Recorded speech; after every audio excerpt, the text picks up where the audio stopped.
Meron akong destiny na nilaan ng Panginoon sa buhay ko na kinakailangan kong maposes, lakaran, upang ako ay maging pagpapala sa generation na ito.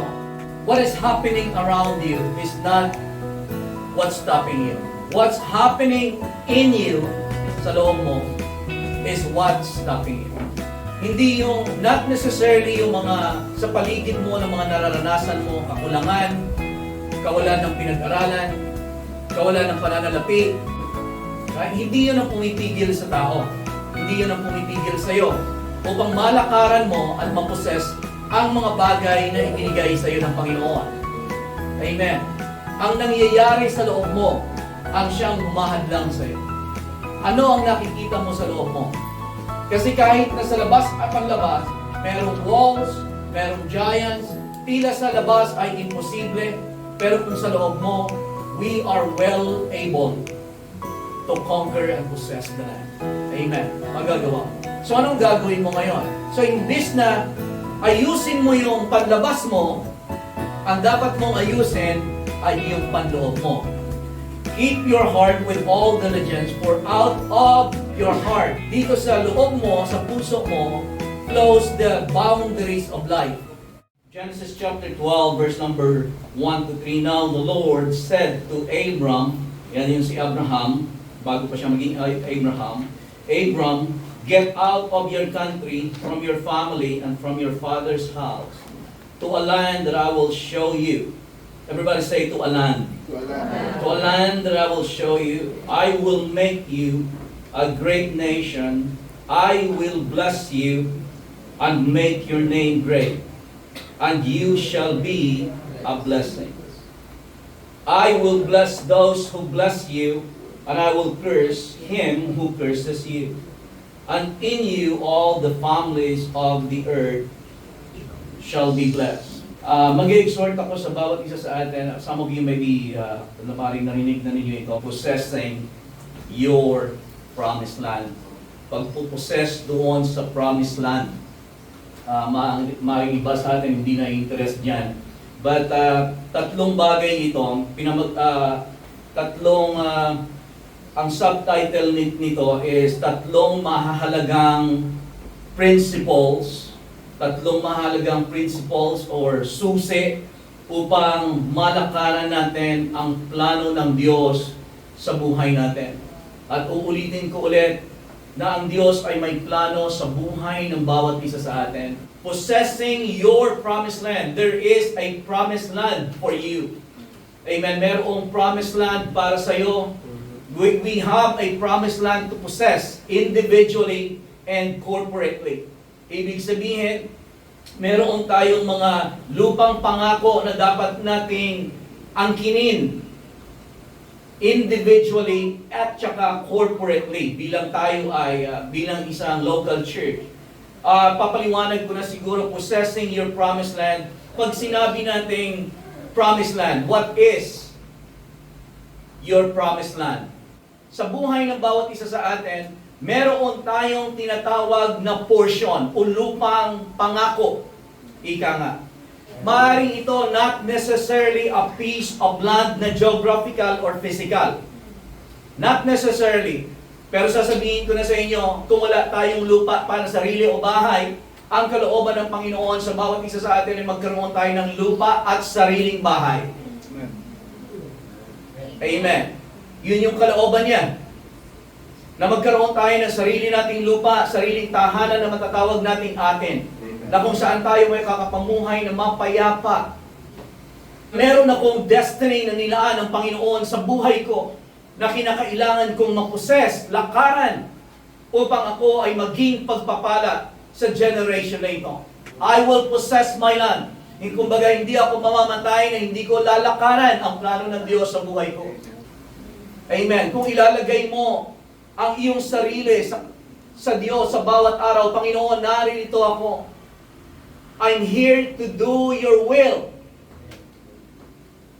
Babaguhin ka ng Panginoon araw-araw. Amen. At yun yung nais ng Panginoon na sa bawat araw ng buhay natin, bawat araw, bawat linggo, bawat buwan ng ating buhay, bawat taon ng buhay natin, tayo ay patuloy na binabago ng Diyos, that our path gets brighter and brighter and brighter. Amen. Sinasabi ba natin na hindi tayo makakaranas ng panghihina sa bawat araw? No, hindi yun ang sinasabi natin.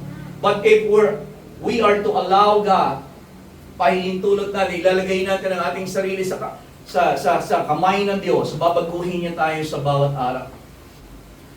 God bringing His people in the land He promised, doon sa Old Testament, yung kanyang commitment, God bringing His people in the land He promised is a picture of His covenant faithfulness to His people in bringing them to live out their divine calling. As simple as I can, sa pinakasimple kong paraan na masasabi sa inyo, your promised land ay yung plano ng Diyos sa buhay mo. Na lumago tayo dito, na ang Diyos ay maging hari ng buhay natin. Na ang buhay natin ay pamumuhay natin sa paglilingkod sa Diyos. At ang buhay natin ay magiging pagpapala sa iba.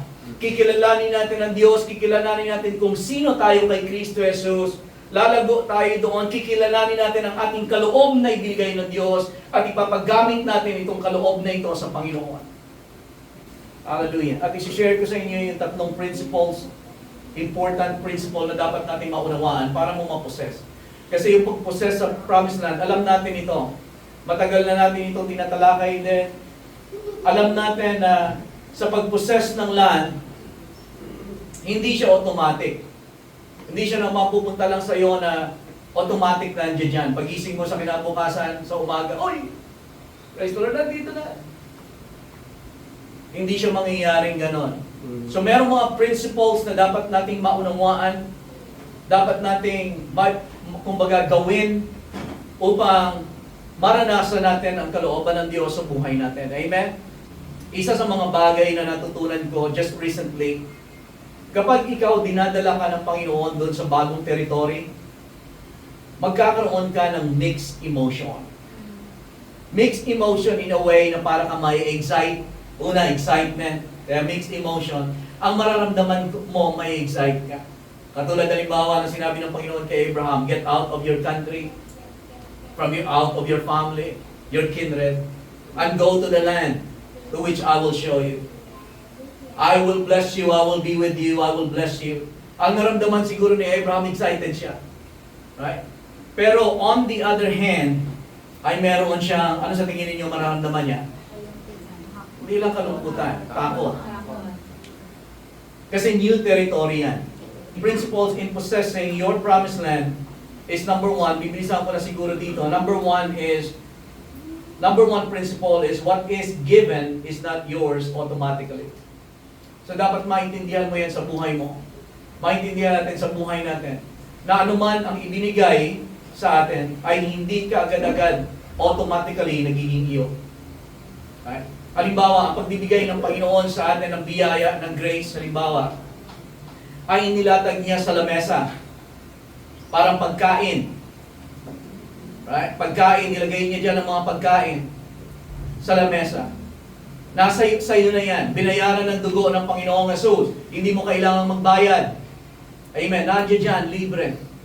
Pero maliban na kuhanin mo, iabot mo, i-stretch mo ang iyong kamay, kumuha ka ng plato, ilagay mo itong mga pagkain na ito sa plato mo at kainin mo, hindi ka mabubusog. Amen. Halimbawa, itong cellphone na ito, isang pang halimbawa, itong cellphone na ito. Halimbawa kay Michelle, right? Sabihin nyo halimbawa lang. Michelle, halimbawa lang. Halimbawa, gusto ko ibigay kay Michelle. Gusto ko talaga. Pinagdesisyonan ko na ibibigay ko kay Michelle. Halimbawa, kagabi, ibibigay ko kay Michelle yung cellphone ko. Kasi para mapagpala si Michelle, magamit niya. No? Tapos nag-decide na ako, Michelle, bibigay ko ito sa'yo, yung cellphone ko. Ay, sa'yo na. Eh, si Michelle naman sabihin niya, halimbawa na, ay, ayoko pastor. Meron na akong cellphone eh. So kahit na ibinigay ko na sa kanya, mapapasa kanya ba automatically? Hindi. Involve yung choice niya. Amen. Na kailangan niya itong tanggapin. Ganon din naman, ang bawat regalo sa buhay natin na ibinigay ng Panginoon, tinatanggap yan siya, kailangan siyang tanggapin para maging iyo. Amen. Para mo ma-enjoy. So ganun din naman, ang lahat ng nagmula sa Panginoon, ibinigay niya ang kaligtasan sa atin. Pero kailangan mong tanggapin. Namatay si Jesus sa krus sa Kalbaryo, pinagbayaran ang kasalanan ng bawat tao. He is the Lamb who will take away the sin of the world. Pero ang kailangan ay tanggapin siya. John 3:16, for God so loved the world that He gave His one and only Son. That, pero meron kondisyon, that whoever believes in Him. So may factor yung believing mo. Amen. Kasi whoever believes in Him shall not perish but have everlasting life. So kailangan mong tanggapin si Jesus sa buhay mo. Kahit na binayaran na niya ang kasalanan mo, you have to receive Him as your personal Lord and Savior para ka magkaroon ng kaligtasan. Ang iyong kagalingan, physical na kagalingan, binayaran ni Jesus sa krus sa Kalbaryo. By His stripes, you were healed. But then you have to receive that by faith. Panginoon, salamat, and you have to stand on that belief that I am the healed of the Lord. Amen.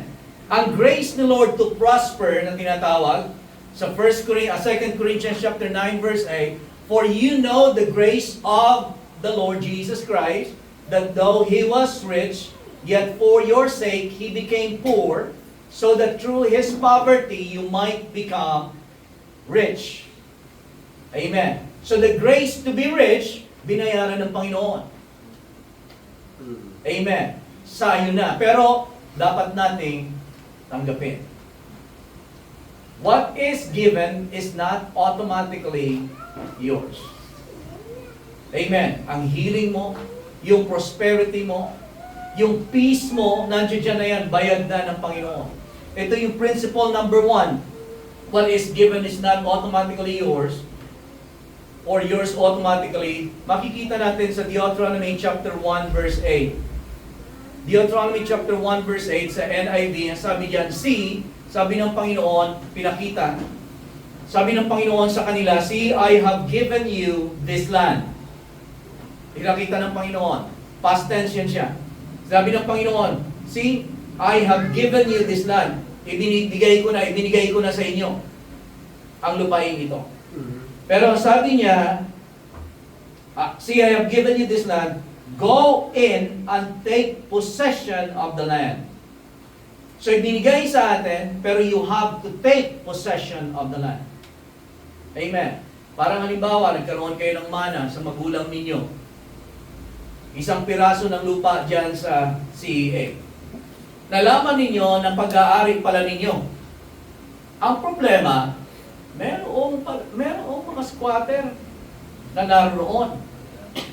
So iyo ang lupa by title, pero unless na paalisin mo, ang kinin mo ang lupa, tayuan mo na iyo ito, at paalisin mo ang lahat ng magagawa mo para mapaalis mo itong mga squatters na ito, kasi lalaban yun. Amen. Ganon din ang nangyari sa Old Testament times. Binigyan sila ng Panginoon ng lupain, subalit ang problema, mayroong mga higante doon na nakatira. So you have to take possession of the land.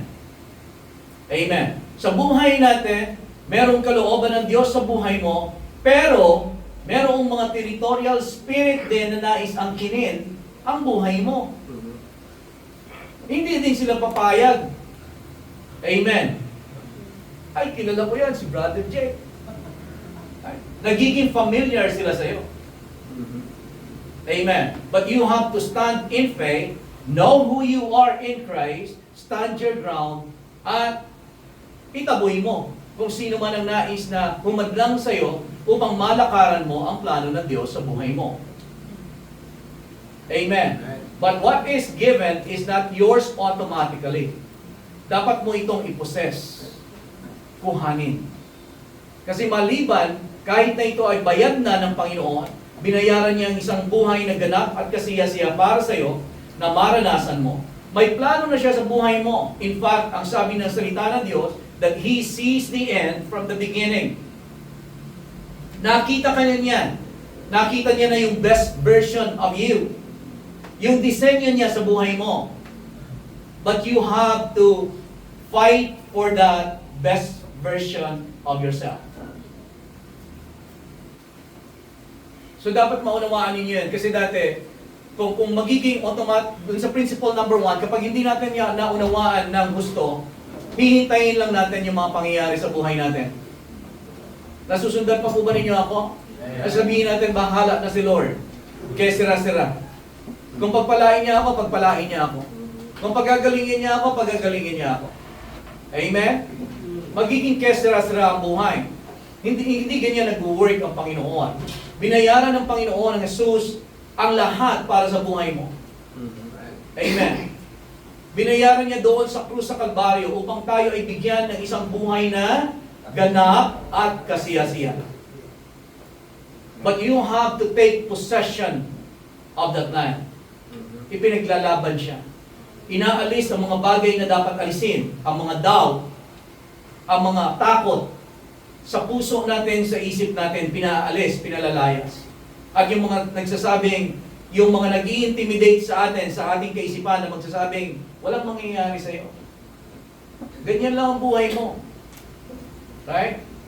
Wala kang pinag-aralan. Ganito yung mga nagawa mong pagkakamali. Hanggang ganyan ka lang. Dapat yun siya pinapalayas. Amen po ba?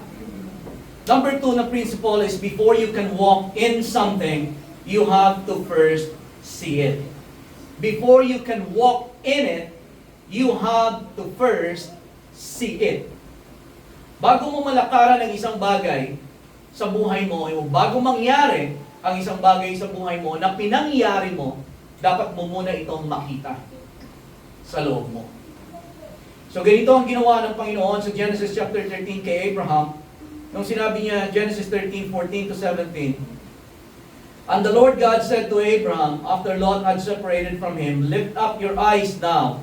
So na maghiwalay sila ni Abraham, kasi nagkaroon sila ng pagtatalo, na labis na madami ang kanilang mga ari-arian, yung mga herds nila, nag-aaway na pati yung mga ali-alipin. Nagkakaroon na ng alitan. Sabi ni Abraham, huwag nawa na magkaroon ng alitan sa atin kasi tayo ay magkapatid. So sabi ni Abraham, pumili ka, kung ikaw ay pupunta sa kanan, pipiliin ko ang kaliwa. Kung pupunta ka sa kaliwa, pipiliin ko ang kanan. Now, verse 14, the Lord said to Abraham, after Lot had separated from him, nung naghiwalay na sila, sinabi ng Panginoon, Lift up your eyes now and look from the place where you are. Sabi niya, itaas mo ang iyong tingin. Tumingin ka. Tumingin ka sa harap mo, sa likod mo, sa kaliwa mo, sa kanan mo. Ang sabi niya, dahil sabi niya, sa 15, for all the land which you, what? All the land which you see, I give to you, and your descendants forever. Verse 16, and I will make your descendants as the dust of the earth, so that if a man could number the dust of the earth, then your descendants also could be numbered. Ang pangako ng Panginoon, for your information lang, para makita natin, ang pangako ng Panginoon kay Abraham actually ay dalawa, lupa at anak.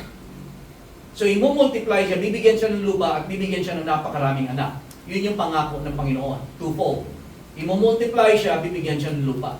Sabi niya sa verse 17, Arise, walk in the land through its length and width, for I give it to you. So sabi niya, tingnan mo, right? Ibibigay ko sa iyo lahat ng ito. Tapos sabi niya, walk in the land. Lakaran mo. Kasi bago mo malakaran ng isang bagay, dapat mo muna itong makita. Amen. Ay, pastor, may nangyari sa akin. Hindi ko naman nakita. Aksidente, chance. May mga nangyayaring ganon. Pero hindi yun siya purposeful sa buhay mo. Hindi ka lalago. Amen. Kapag umasa lang tayo sa chance, ibig sabihin umasa tayo sa ibang tao na bahala na sila, Lord, kung bigyan nila ako bigyan. Ay, bahala ka na, Lord, kung bigyan mo ako bigyan. Ay, hindi tayo lumalago as an individual. Hindi natin na ilalabas ang ating potensyal bilang mga anak ng Diyos. Nasusundan pa po ba ninyo ako? Kasi tayo ng mga anak ng Diyos, tayo ay mga visionary. Ang gagawin ng Panginoon sa atin, bibigyan kanya ng pangitain sa loob mo. Magpipaint siya ng picture sa loob mo. At yun yung pangyayarihin mo. Ganyan yung prinsipyo ng Panginoon na pinapakita kay Abraham. Kahit na doon sa Genesis 15, for the sake of time, ikakat ko na lang, doon sa Genesis 15, siya ay pinangakuan ng Panginoon ng multiplication. Doon siya sa 10. Pero sabi ng Panginoon, sabi ni Abraham, "Look, Lord, Lord, tingnan mo, wala naman akong anak. Anong may bibigay mo sa akin? Si Elazar lang ang aking tagapagmana." Sabi ng Panginoon, hindi yan ang magiging tagapagmana mo. Right? Ang magiging tagapagmana mo ay lalabas sa sinapupunan ng iyong asawa.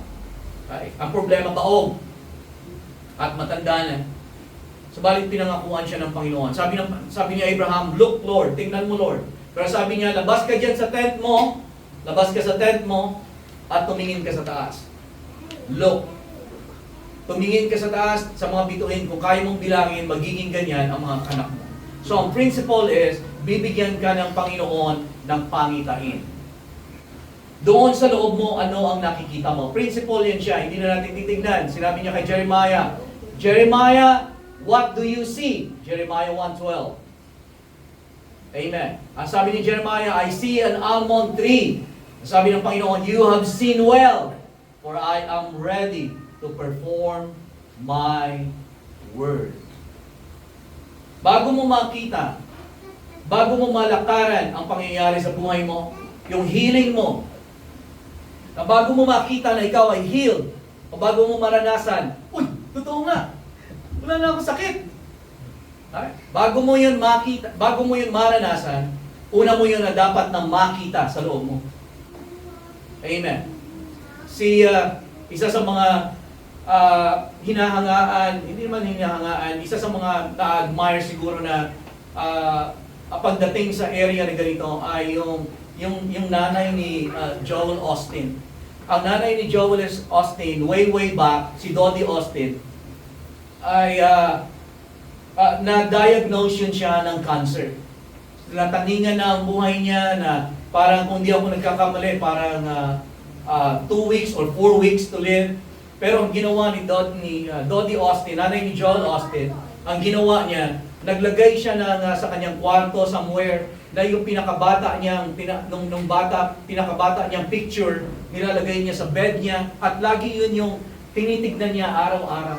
Yun yung pinipicture niya nung siya ay kabataan pa. At siya ay nagme-meditate ng salita ng Diyos, nagdi-declare ng salita ng Diyos. At alam niyo hanggang ngayon, way back pa to, bata pa siya noon, siguro mga 20 years ago ang na-diagnose siya. Kung hindi ako nagkakamali. Pero ngayon, kung hindi ako nagkakamali, she is more than 90 years old ngayon. Buhay. Amen. Sinabi ko lang yun para makita natin ang isang halimbawa na bago mo malakaran ang isang bagay sa buhay mo, bago mo siya malakaran, bago mapangyari sa buhay mo, dapat mo munang makita sa loob mo. Amen. Before you can actually walk in it, you have to see it. It is a principle. Ano man sa buhay natin sa ngayon, ano ang nakikita mo? Anong nakikita mo sa pamilya mo? Ano nakikita mo sa future mo? Ano nakikita mo sa business mo? Amen? Amen. Principle number 3 is the principle of the inner image. Ibig sabihin yan, seeing yourself as God sees you. Dapat makita mo, the principle of the inner image, basahin lang natin ito, Numbers 13, 26 to 33. Now, puro ito siya sa promised land. Now they departed and come back to Moses and Aaron and all the congregation of the children of Israel in the wilderness of Paran, Kadesh. They brought back word to them and to all the congregation and showed them the fruit of the land. Ito naman yung in-spy na nila yung land, si Moses pa. Sabi ng Panginoon, magpadala ka ng 12 spies, leader lahat ng every tribe. Papuntahin mo dyan sa Kanaan, sa lupang pangako. Spy mo. Tingnan mo kung mabuti ba yung lupain, right? Kung ano yan siya, kung totoo nga ba na this land is flowing with milk and honey. So, kumuha siya ng 12 spy. Sabi, pag-spy kayo for 40 days. Nin-spy nila ang land. At bumalik sila at nagkaroon sila ng report. Verse 27. They told him and said, "We went to the land Nagpunta kami doon sa land and where you sent us to spy, it truly flows with milk and honey. Totoo nga, mayaman ang lupa. At sabi nila, and this is its fruit, kasi kumuha sila ng grape, dinala nila sa pole. Grape to mga grapes, na kinakailangan nilang hawakan, dalhin ng 2 tao. Grapes. Ang grapes ngayon ng isang kumpol, gaganunin mo lang, hindi po ba? Amen. Yung grapes na galing doon sa lupang pangako, kailangan nilang hawakan doon sa isang pole. Dalhin. Grapes. Right? Kasi ganun kalalaki.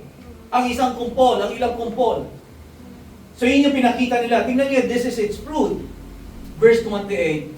Nevertheless, sabi nila, nevertheless, the people who dwell there in the land are strong.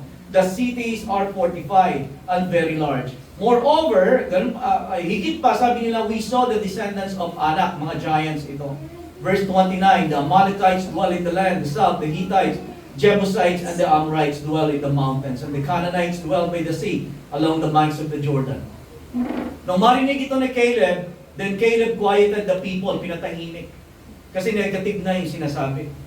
Yung una nilang sinabi, totoo nga, flowing with milk and honey, lalaki ng mga grapes, Pero, so merong pero hindi natin kaya. Nandito dun yung mga higante.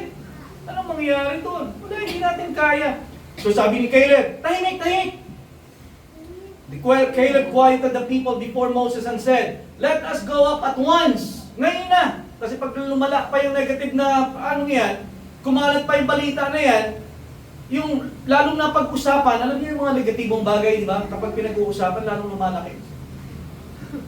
Sa isipan mo din, ganun din yan Kapag pinagmubulayan mo yung isa mo lang kahinaan, hindi kakayanan, wala ka na. Hindi mo na kayang gawin.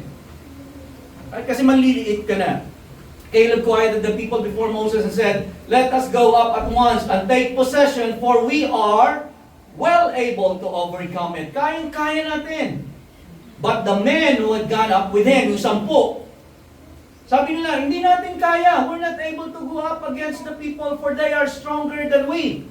Masigit silang malakas kaysa sa atin. So, ganun nila nakikita ang sarili nila. Verse 32, and they gave the children of Israel bad report of the land. Kanina, yung lupain, mayabong, mayaman, flowing with milk and honey. Ito yung bunga. Ngayon naman, binaligtad nila yung sinabi nila. They gave the children of Israel a bad report of the land which they had spied out, saying, the land through which we have gone as spies is a land that devours in inhabitants. Yung lupa, bumubuka, kinakain yung mga tao. Para lamang hindi nila mapayagan na magkaroon ng influence si Caleb at si Joshua na tayo, kayang-kaya natin. Ay, hindi natin kaya. Pati yung lupa, bumubuka, kinakain yung mga nakatira doon. They gave the children of Israel a bad report, and all the people whom we saw in it are men of great stature. Napakalalaki. There we saw the giants, the descendants of Anak came from the giants, and we were like grasshoppers in our own sight, and so we were in their sight. Ang question dyan, sino, who, and what kept the children of Israel out of the promised land? Sino yung naging dahilan para hindi sila makapasok? Yung walls, was it the strong enemy? Was it the walled fortified cities? Was it the descendants of Anak? Was it the Amalekites, Hittites, Jebusites, etc.? Was it the giant? Was it God? No. Anong humad lang sa kanila para sila makapasok doon sa promised land? Anong humad lang? Yung kanilang inner image. Ang tingin nila sa sarili nila. Minsan yun ang ahadlang sa atin. Na-possess natin yung pangako ng Diyos sa buhay natin. Ang plano ng Diyos sa buhay natin. Gagaling ako. Amen. Magiging pagpapala ako. Makakalabas ako sa kinalalagyan ko sa ngayon. Aahon din ako dito sa tulong at biyaya ng Panginoon. Maglilingkod ako sa Panginoon. Magiging pagpapala ako sa generation ko. Amen. Minsan hindi natin nakikita yon kasi nakikita natin mas malaki ang kalaban. What's happening around you is not what's stopping you. Ang mga pangyayari sa labas natin, sa buhay natin, mga sirkumstansya, what is happening around you is not what's stopping you. What's happening in you, sa loob mo, is what's stopping you. Hindi yung, not necessarily yung mga sa paligid mo ng mga nararanasan mo, kakulangan, kawalan ng pinag-aralan, kawalan ng pananalapi. Right? Hindi yun ang pumipigil sa tao. Hindi yun ang pumipigil sa iyo upang malakaran mo at maposes ang mga bagay na ibinigay sa iyo ng Panginoon. Amen.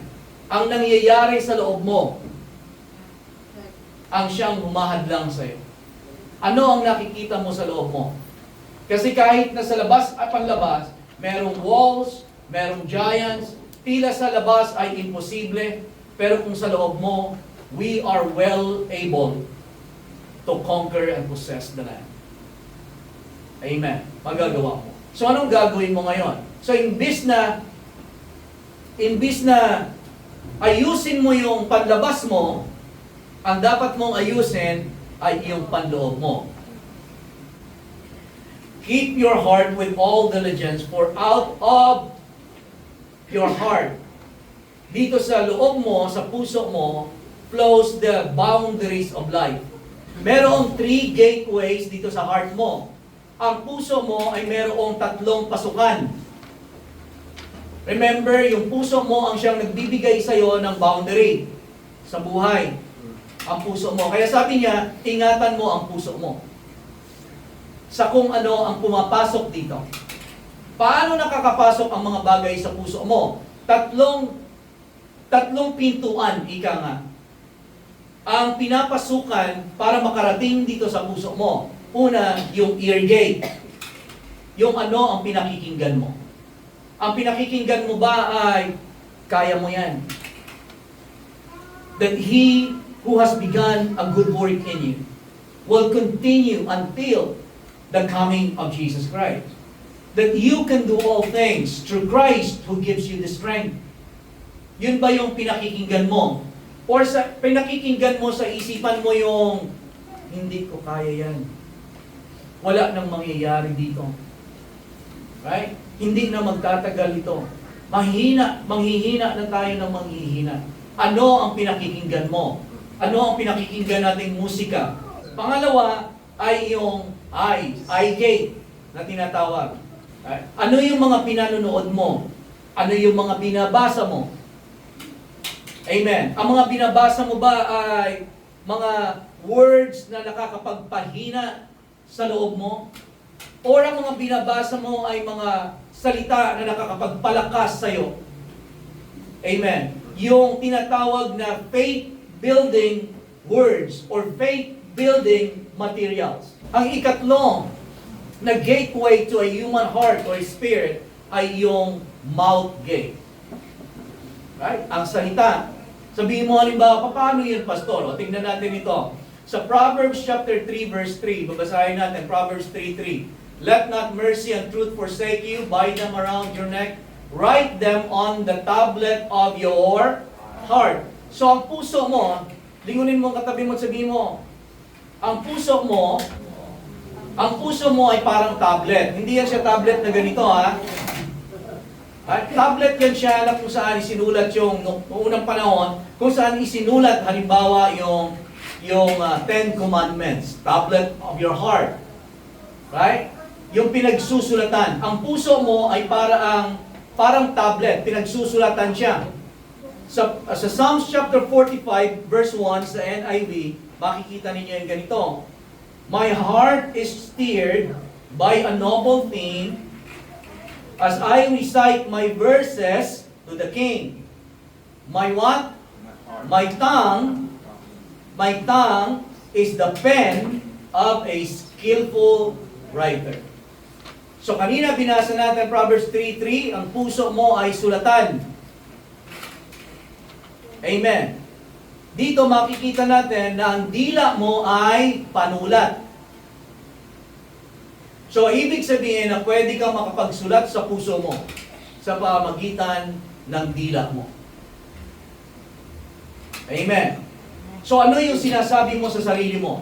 Ano yung kino-confess mo sa sarili mo? That I can do all things through Christ who gives me the strength. I am not a victim. I am a victor. Ano man ang nangyayari sa buhay ko sa ngayon, pansamantala lang ito. God has a plan for my life. God will come to my rescue. Amen. O sinasabi mo na wala nang mangyayari dito. Ganto talaga ako. Mahina talaga ako sa ganyan. Right? Yan talaga yung kahinaan ko. Wala naman kasi akong pinag-aralan. Right? Ano ang mga sinusulat natin sa ating puso? Amen. Hindi ako katulad ni ganito. Amen. Mabuti pa sila ganito. Ako ganito lang ako. Ano ang sinusulat natin sa ating puso? Kasi yun yung lilikha ng boundary sa buhay natin. So, principle again, in possessing your promised land, what is given is not yours automatically. Tandaan natin yun. You have to first see it before you can walk in it. So you have to create a vision on the inside of you. Amen. Of your future, of your family, of God's plan for your life. And number 3, you have to renew the inner image that you have on the inside. Yung inner image mo, palitan mo. Amen. Ngayon, you are a new creation in Christ. Hindi ka na yung dati. Kung nakikita mo pa ang sarili mo na ikaw pa rin yung dati, na ngayon ay Kristiyano ka na, palitan mo. Kasi ngayon iba na. You are a new creation in Christ.